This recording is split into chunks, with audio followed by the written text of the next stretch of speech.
Bonjour, si on vous dit réhabilitation, rénovation urbaine, amélioration de la qualité de vie, insertion et proximité, vous répondez Plus belle la Rie. Depuis 6 ans, Plus belle la Rie œuvre pour la rénovation urbaine du vieux centre de Pointe-à-Pitre.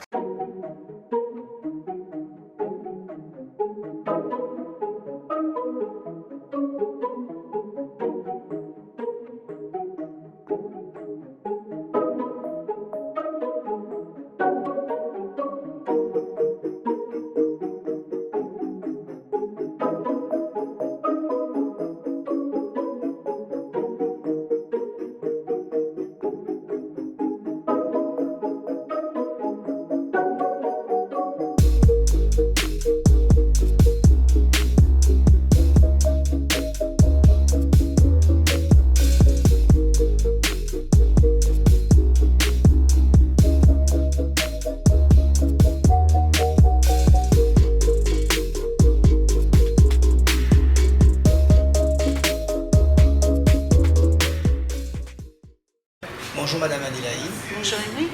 Nous sommes donc dans les locaux de votre association Plus belle la Rie. Pouvez-vous nous dire comment cette association a été créée et pourquoi avoir créé Plus belle la Rie? Alors au début, l'opération est née du fait qu'on se sentait mal dans le quartier, puisque le quartier, depuis quelque temps, a été envahi par la drogue, la prostitution et la délinquance, donc avec un fort sentiment d'insécurité. Et les personnes s'étaient retranchées derrière les portes des maisons, donc tout ce qui est lien de bon voisinage et tout ça était complètement inexistant.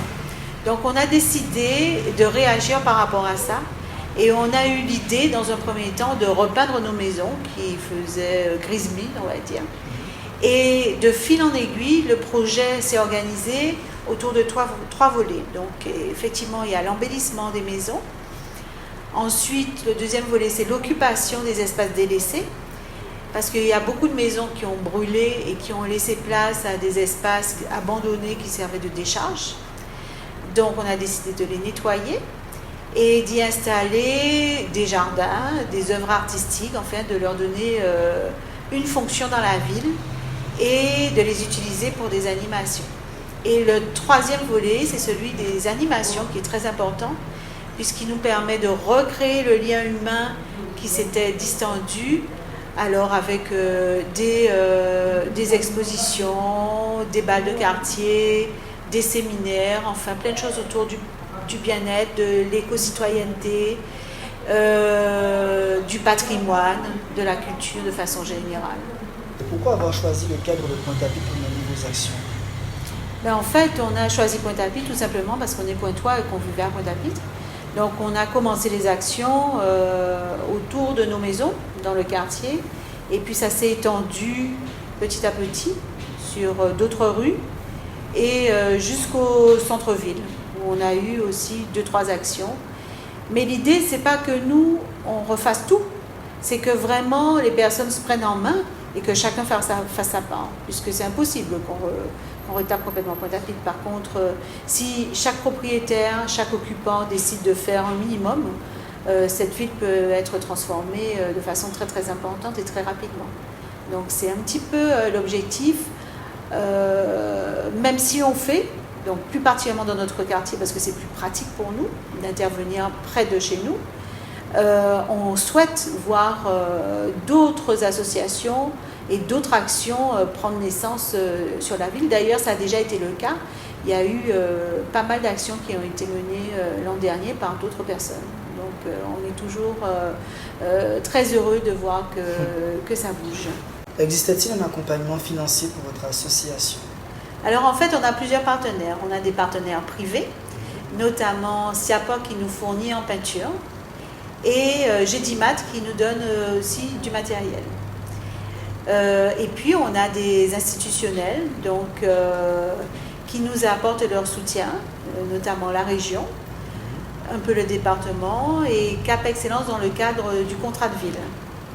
Voilà, donc c'est des aides qui nous permettent notamment de payer les entrepreneurs auxquels on fait appel pour compléter nos actions, puisqu'il y a certaines choses qu'on ne peut pas faire. Donc pour le nettoyage des parcelles notamment, on a besoin de matériaux, de tuf, de gravier, de terre et souvent on fait appel à des tractopelles pour nous aider dans le nettoyage. Et en ce qui concerne les interventions sur les façades, les bénévoles n'interviennent qu'en rez-de-chaussée. Et tout ce qui est en hauteur et toutes les choses un petit peu complexes, c'est des professionnels qui viennent prendre le relais par rapport à nos actions. On compte aussi sur un financement participatif qui est accessible sur notre Facebook, notre site. Et donc voilà, on appelle à toutes les personnes qui souhaitent nous soutenir à apporter leur pierre à l'édifice par ce biais.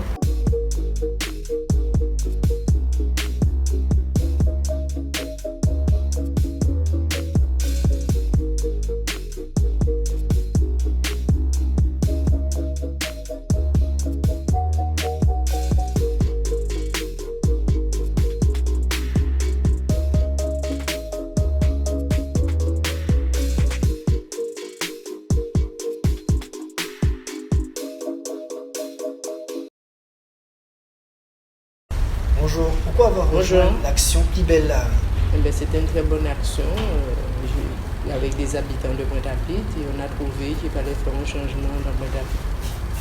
Et qu'est-ce qui vous a motivé à rentrer dans cette association? Ce qui me motive, c'est travailler à l'extérieur, les terrains, les déchets, nettoyer, c'est ce qui me motive.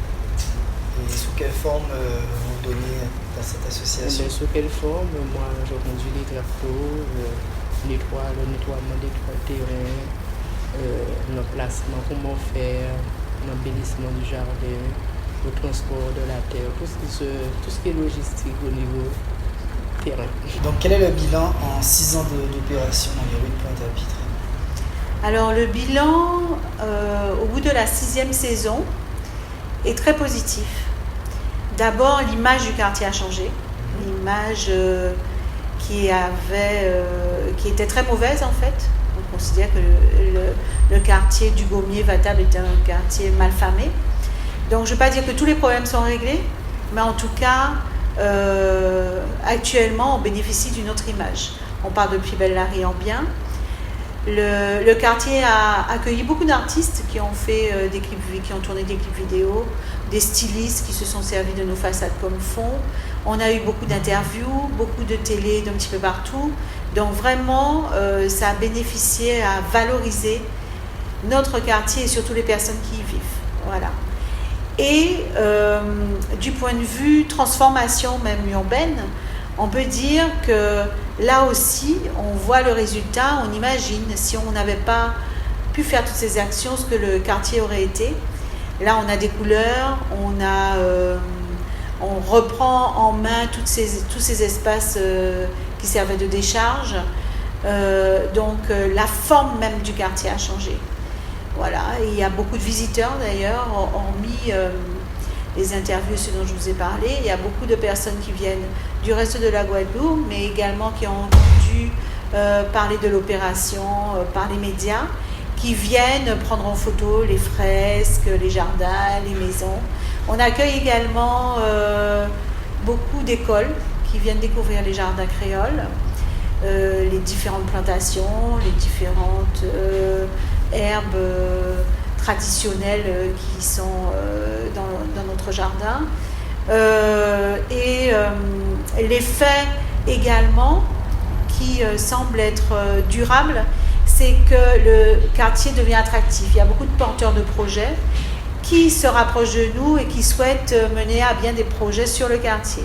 On a des entrepreneurs qui sont déjà installés et qui sont très très dynamiques comme David Rumeau avec le fameux 1973 ou Bouquet de luxe et toutes les actions d'animation qu'il met en place. Il y a également Cathy avec Sans Mêler qui représente des créateurs locaux. Et dans la rue Vatable, beaucoup de restaurateurs également. Voilà, tous ces gens-là contribuent à faire que le quartier reprenne vie au fur et à mesure et devienne de plus en plus attractif pour les gens de l'extérieur. Donc on souhaite qu'il y ait de nouveaux habitants, de nouveaux entrepreneurs et que le quartier reprenne vie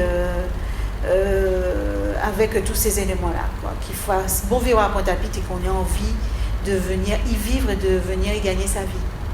Et quels sont les retours de la population même du quartier? Le retour, il est très très positif.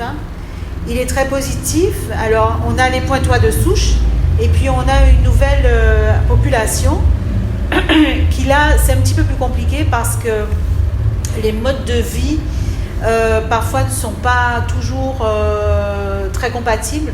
Donc ce qu'on souhaiterait, c'est trouver une ambiance respectueuse des uns et des autres où on puisse avoir un quartier où on puisse dormir la nuit. Enfin, je fais référence beaucoup à l'activité nocturne qui peuvent se dérouler. On a beaucoup de prostitution. La prostitution en soi ne pose pas de problème, mais toutes les nuisances qu'il y a autour, il faut vraiment qu'on apprenne à se respecter les uns les autres et à vivre les uns avec les autres. Voilà. Donc moins de nuisances sonores, qu'on respecte les espaces qui sont nettoyés, voilà, qu'on ne balance pas les choses, que vraiment même la nouvelle population installée depuis peu puisse s'approprier des lieux et respecter donc le quartier comme s'ils étaient chez eux, en fait. Voilà. D'accord. Merci beaucoup. Je vous en prie. Merci à vous.